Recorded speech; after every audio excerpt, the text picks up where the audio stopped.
Es un gusto que nos acompañe, que esté con nosotros hoy.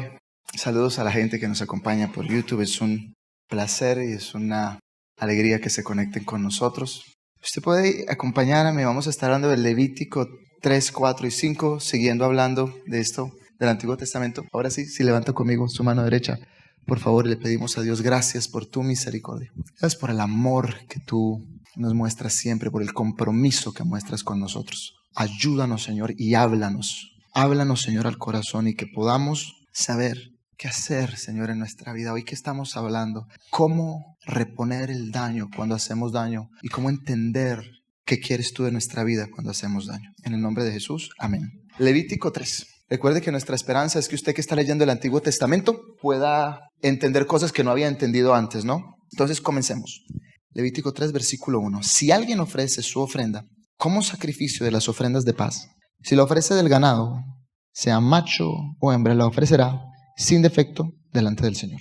Pondrá su mano sobre la cabeza de su ofrenda y la degollará a la puerta de la tienda de reunión. Entonces rociará, los sacerdotes, hijos de Aarón, rociarán la sangre sobre el altar por todos lados. El que ofrece el sacrificio de la ofrenda de paz presentará una ofrenda encendida al Señor. La grasa que cubre las entrañas y toda la grasa que hay sobre las entrañas, los 2 riñones con la grasa que está sobre ellos y sobre los lomos y el lóbulo del hígado que quitará con los riñones. Súper extraño le puede parecer, ¿cierto? Rarísimo. ¿Por qué riñones? ¿Por qué hígado? ¿Por qué todas estas cosas? ¿Por qué la sangre? ¿Por qué el altar? ¿Por qué el sacerdote? A veces haces cosas que rompen tu relación con tu comunidad y con Dios. Y en Israel no es el tipo de nación. El pueblo de Dios, nosotros, no somos el tipo de gente que cuando hace algo y hace daño a una persona, simplemente decimos, qué lástima, pero que tenga que lidiar con ello. A mí no me importa. ¿Cuál es la idea? Cuando uno hace algo como esto, uno tiene que restituir el daño que hizo. Y la primera persona con la que se puede sentir ofendida es Dios. ¿Por qué? Porque Dios ya te ha dicho qué cosas no hacer y tú las vulneraste, ¿cierto? En la Biblia, en el Antiguo Testamento, préstame mucha atención a esto, no hay manera de superar un daño contra Dios que tú hagas voluntariamente. Yo sé que estaba haciendo un daño y voy a hacerlo. Dios no ofrece manera de que tú puedas ofrecerle un sacrificio y lo solucionaste. ¿Cuál es la única solución que tienes cuando haces un daño y sabías que estabas haciendo un daño? Entregarte a la misericordia de Dios y decirle a Dios, perdóname, aquí estoy. Este tipo de sacrificio del que estamos hablando tiene que ver cuando tú hiciste algo y a veces ni sabías que estabas haciendo un daño, pero no es cuando yo lo maté y quería matarlo, yo lo robé y quería robarlo. ¿Qué haces en esos casos? Decirle a Dios, Señor, yo no sé ni cómo decirte esto. Estoy arrepentido de lo que hice. Podrías tener misericordia. ¿Y por qué se tiene que sacrificar algo? Porque alguien tiene que pagar por esto. Esa es la idea. Entonces, mira cuál es el procedimiento. Versículo 2. Pondrá su mano sobre la cabeza de su ofrenda y la degollará. ¿Para qué se le colocaba la mano? Yo me identifico con este sacrificio. Este soy yo. Y luego, lo raro, el versículo 4 dice, los 2 riñones con la grasa que está sobre ellos se tiene que quemar. ¿Por qué los riñones? Porque los riñones y lo que está alrededor de ellos representa tu interior, tus sentimientos. Yo me estoy entregando a Dios, no solo mi parte externa, sino mi interior.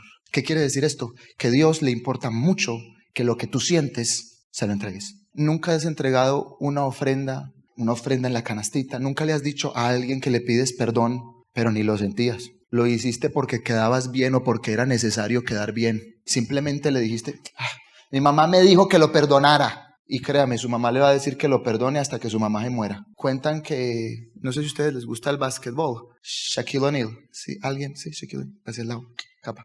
Y bueno, en una ocasión, Shaquille O'Neal y un basquetbolista, otro gigante, se pelearon en televisión nacional. Y las 2 mamás los llamaron a ellos porque se conocían y les dijeron, van y se dan la mano. Y se aseguran de dar la mano en público. En público se pelearon, en público se reconcilian. Y ahí estaban los 2 persiguiendo la cámara para que vieran que eran otra vez amiguitos. Pero así no vale con Dios. Con Dios usted tiene que asegurarse de colocar su mano y decirle a Dios, yo estoy arrepentido del daño que he hecho. ¿Y por qué tiene algo que morir? Para que tú recuerdes que cuando haces daño te va a costar. Es costoso reconciliarse. Es costoso solucionar. ¿Sabe qué hacemos a veces los cristianos? Igual y si yo dejo que pase un año, todo el mundo se le olvida. A la gente se le va a olvidar si yo dejo que pase. Así no es en el pueblo de Dios. Tú sacrificas y le dices a Dios, yo voy a quemar el riñón para decirle a Dios, en mi interior estoy arrepentido del daño que he hecho.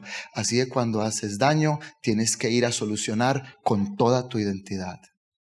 Y luego usted notará que también va a decirse más adelante, versículo 10, los 2 riñones con la grasa que está sobre ellos y sobre los lomos y el lóbulo del hígado que quitarás con los riñones. ¿Por qué el hígado? Esta es un poquito más difícil de identificar, pero en las sociedades antiguas los hígados los utilizaban los adivinos para intentar conocer lo que pasaba en el futuro. Entonces, ¿por qué se ofrecía el hígado? Para decir, nosotros en este pueblo le confiamos nuestro futuro a Dios.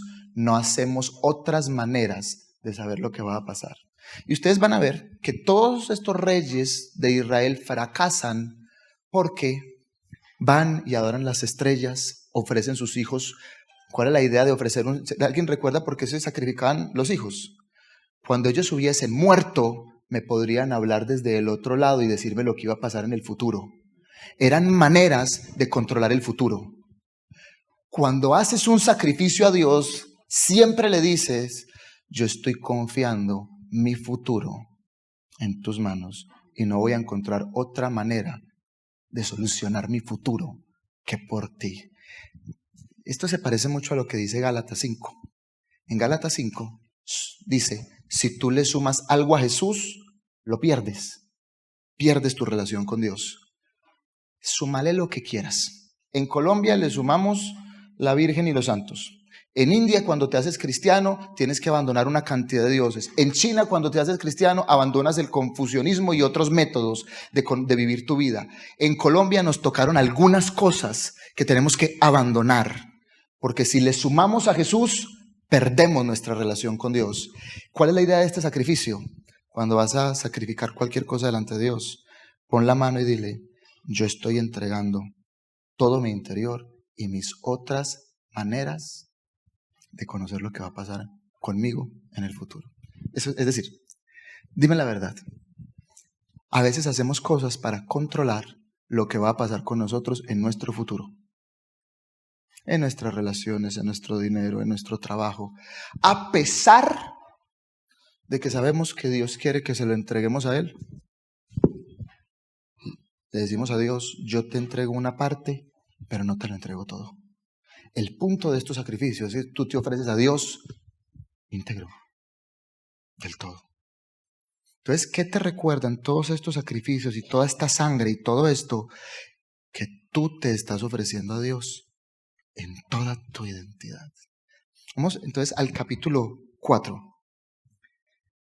Dice, capítulo 4 del Levítico, versículo 1. Entonces el Señor habla a Moisés, di a los israelitas, si alguien peca inadvertidamente, no tenía idea de lo que estaba pasando, en cualquiera de las cosas que el Señor ha mandado que no hagan y hacen alguna de ellas, si el que peca es el sacerdote ungido, trayendo culpa sobre el pueblo, que entonces ofrezca al Señor un novillo sin defecto como ofrenda por el pecado que ha cometido.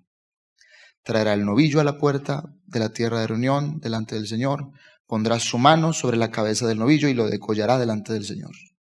Y luego el sacerdote ungido tomará de la sangre del novillo y la traerá a la tienda de reunión. Y el sacerdote mojará su dedo en la sangre, rociará 7 veces la sangre delante del Señor frente al velo del santuario. Préstame atención. Cuando tú tienes autoridad sobre tu casa, tu trabajo, y tú te equivocas, la idea es, lo manchaste todo. Si yo me equivoco y sale en las noticias, en el WhatsApp, Sergio hizo esto, a lo mejor mañana no hay iglesia.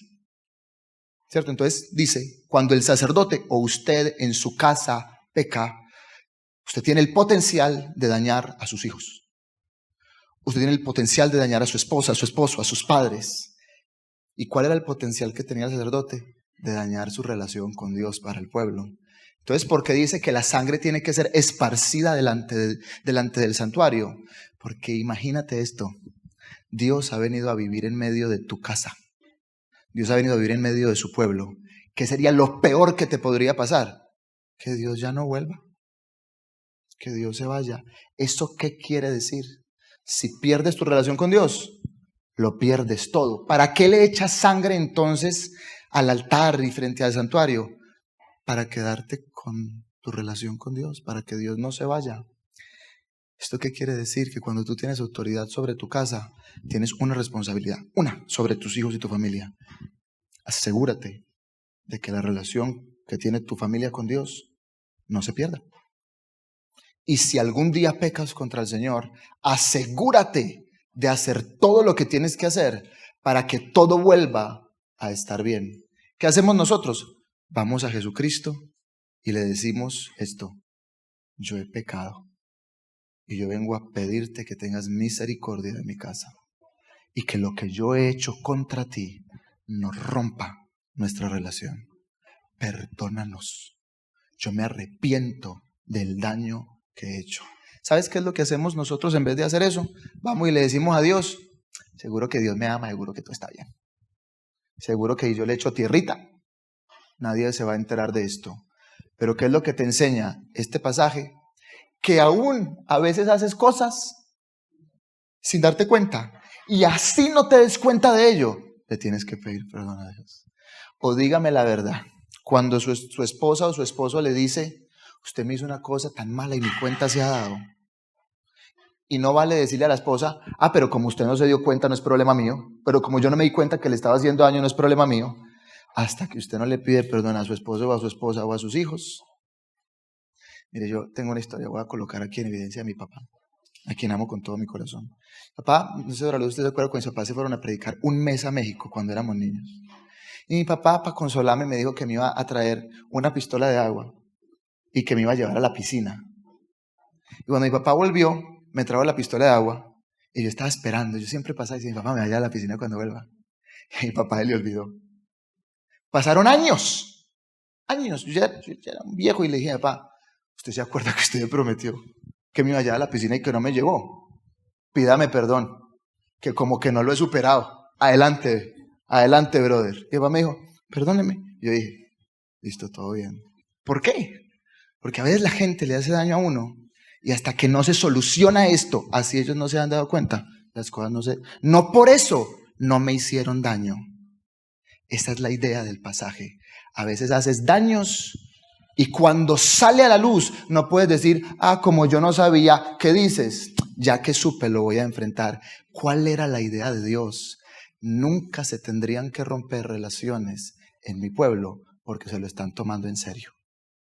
Porque, y sabes, es posible que tus amistades, matrimonios, familias se dañan porque a veces uno hace daño y uno dice: yo no hice nada, yo no soy culpable. Porque requiere humildad, porque requiere agachar la cabeza, porque requiere decir. Entonces, ¿para qué es que Dios inventa estos sacrificios de esta manera? Para que tu familia nunca se acabe, para que tu lugar en tu iglesia, en tu familia, en tu casa, nunca se acabe. ¿Cuándo se acaba? Cuando uno comienza a levantarse y a decir: yo soy inocente. Y ahí está el muerto con las huellas de uno. Ahí está el cuchillo ensangrentado, lo tiene uno en la mano, las huellas de uno están ahí y uno dice: pruébelo, compruébelo.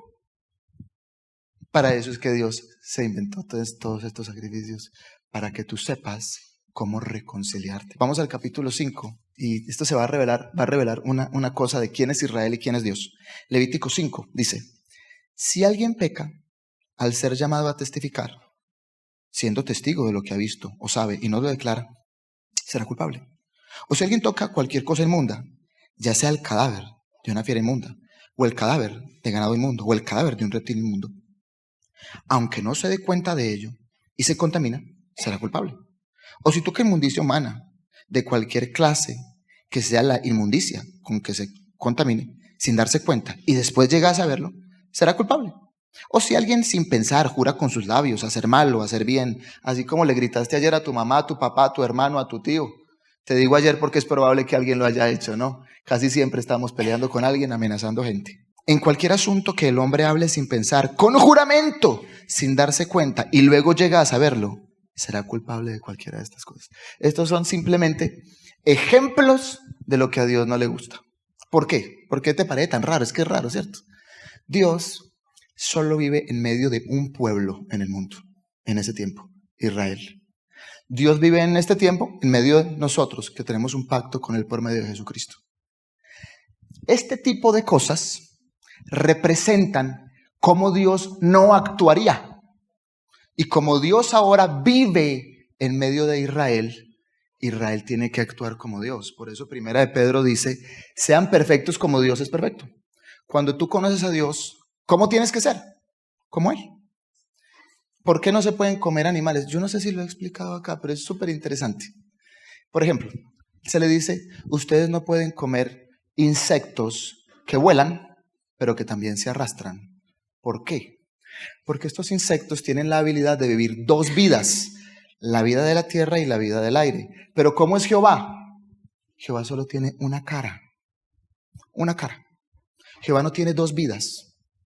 ¿Por qué no se pueden comer estos insectos? No es porque hacen daño a la salud o porque son malos en sí mismos. Israel tiene que aprender como con símbolos quiénes tienen que ser ellos y quién es Dios. Entonces, si les dice, mira, recuerdan que hay otro tipo de mandamiento, por ejemplo, no se pongan parches o costura para reponer lo que está dañado. ¿Por qué es? Porque Dios no tiene parches en su identidad. Dios es limpio todo. Entonces, cuando se te daña tu vestido, el que más quieres, el rojo sexy, y no lo puedes arreglar, dices, es que yo tengo que vivir como Dios es. Dios no tiene parches, yo tampoco. Ese era el punto del mandamiento. Entonces, ¿cómo es Dios? Dios nunca dejaría que una persona sea condenada cuando era inocente. Dios no es como estos animales que pueden vivir dos vidas. Dios tiene una sola cara. ¿Estás entendiendo cómo es Dios? Íntegro. ¿Cómo tienes que ser tú? Igual de íntegro. Ese es el punto. Entonces, cuando tú fracasas en ser íntegro, ¿qué tienes que hacer? Tienes que hacer este mismo proceso. Tienes que sacrificar cosas para que recuerdes quién eres. Yo creo que les he contado mucho esta historia. Cuando yo estaba en el seminario, yo estaba mega, ultra feliz de que había pasado al PhD. No podía ser más feliz. Y todos como que preguntábamos si los que habíamos aplicado habíamos pasado. Era un chino, ¿verdad? Que pasó al doctorado. Y como 2 semanas antes me cuentan, mira que ese muchacho se tuvo que ir por allá, que porque alguien en su iglesia o en su casa fue infiel y él tiene que ir a solucionar eso. Y como que no va a poder estudiar. Adivine qué pensé yo no pensé en él. No. Yo dije, uy, que en mi casa nadie se vaya a equivocar para que no me estorbe el futuro a mí. Porque los pecados estorban futuros. Los pecados destruyen las cosas que vas a hacer en el futuro. ¿Por qué se inventa Dios estas maneras? Para que tú puedas proteger tu futuro. Para que puedas proteger lo que va a pasar en tu futuro. Para que puedas proteger lo que Dios va a hacer con tu familia. Para que puedas proteger tus sentimientos, tus emociones, lo que va a pasar. Lea entonces conmigo el versículo 5. Dice, y cuando alguien llegue a ser culpable de cualquiera de estas cosas, confesará aquello en lo que ha pecado. ¿Cómo comienza Dios a tratarte? Va y diga que sí. Va y diga, sí, me equivoqué. Pero dígame la verdad. ¿Cuánto se demora usted defendiéndose cuando alguien lo acusa de lo que usted, aún sabiendo lo que usted hizo? Culpable tiene el veredicto aquí. Y usted sabe lo que hizo. Y miren, Dios es bien capaz de hacer lo que sea para que usted vaya y diga, yo me equivoqué. Dice, traerá también al Señor ofrenda por la culpa, por el pecado que ha cometido, una hembra del rebaño. ¿Y por qué una hembra del rebaño? Porque esta es la que te daba tu comida. Con esta es con la que crecía tu economía. esto es muy serio. ¿Ves? Tú no estás logrando representar a Dios. Ve y sacrifica. Y esto no quiere decir, por supuesto, que el domingo vamos a tener aquí un altar, no.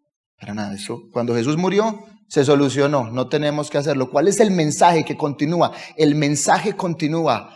Cuando peques y hayas roto tu rol como un representante de Jesucristo, tienes que ir a hablar con Dios.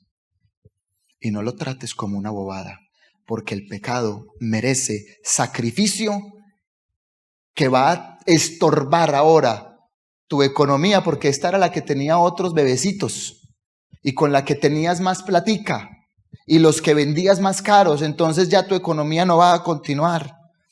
Traerá también al Señor su ofrenda por el pecado, por el pecado que ha cometido, una hembra del rebaño, una cordera o una cabra como ofrenda por el pecado. Entonces el sacerdote la hará expiación por su pecado. ¿Eso qué quiere decir? Muchas de las ofrendas tienen esta lógica. Parte de la ofrenda se la tiene que quedar el sacerdote, pero esta ofrenda, ¿viste qué pasa? Se quema entera delante de Jehová. ¿Recuerdas lo que pasaba en el libro de Primera de Samuel con los hijos de Eli? Que se robaban la ofrenda. ¿Qué era lo que pasaba si ellos se robaban la ofrenda? Nadie se arrepentía delante de Dios. Ellos dicen que metían un garfio, uno bien grandote, y se robaban eso. Entonces ya nadie le podía ofrecer al Señor su arrepentimiento. Entonces permíteme decirte esto. Yo quiero hablar hoy, me quedan 3 minutitos, quiero hablar con ustedes que tienen un pecado encima con el que están tratando. ¿Sí? Y vamos a hacer lo que la Biblia dice que tenemos que hacer, que es ir a Jesucristo. Y le vamos a decir, tu sacrificio en la cruz ha cubierto mi pecado. Pero yo no quiero decir entonces que como tú me perdonaste, yo voy a seguir mi vida como así. Yo quiero alterar mi vida como si hubiese hecho un gran sacrificio delante de ti. Porque este es el punto, que te cueste arrepentirte. ¿Estás conmigo? Oremos unos minutitos. Padre, gracias por tu misericordia y gracias por tu fidelidad. Nosotros te pertenecemos y nosotros somos tuyos. Y Padre, algunos de nosotros hemos hecho a lo mejor algo malo con lo que estamos cargando. Mentimos, robamos, hemos traicionado, no te hemos representado, Señor. Sabíamos que teníamos que ser fieles, buenos, directos, nobles en nuestra palabra, en nuestra sexualidad, en nuestro futuro, y hemos hecho lo que nosotros hemos querido. Así que venimos en el nombre de Jesús a decirte, perdónanos. No queremos pretender que ya sabemos que nos perdonaste. Perdónanos. He pecado contra Jehová, dijo David. Entonces, ¿por qué no le dices a Dios, he pecado contra Jehová? Eso es lo único que podía hacer en el Antiguo Testamento. Y hoy me equivoqué.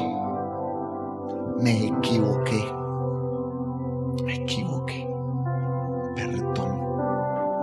Si aprendemos a decirle a Dios y a nuestra familia, me equivoqué, va a ser más fácil. Me equivoqué. Ten misericordia de nosotros, Señor, y transforma nuestra vida.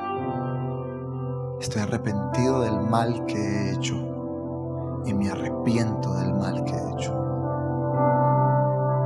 Ayúdame a no volver a hacerlo.